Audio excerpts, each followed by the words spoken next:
So we're right off of Monroe, where the city just spent $10 million. We've seen dozens of new businesses open. But if you go one block off of Monroe, we're surrounded by single-family homes. While it's great that it's a historic neighborhood, one of the things we need to do is have density around our business centers. Business centers cannot survive by just people driving to them. You need density in order for our business centers to survive. And in 10 years, if we haven't put more people near Monroe, those dozens of new businesses that have opened will close. People, they're really inclined to say not in my backyard when it comes to apartment buildings. But what we need to do is say yes to density in our neighborhoods if we want affordable housing and if we want our business districts to survive. Kendall Yards is one of the biggest successful stories in Spokane over the last 20 years.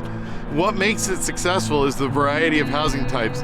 There are small apartments, big apartments, there are places for people to own, places for people to rent.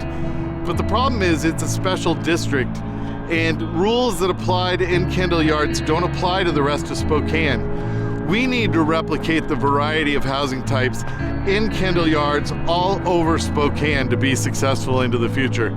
Earlier we were up and we saw Monroe Street. Monroe's not going to be successful until we replicate Kendall Yards in that area.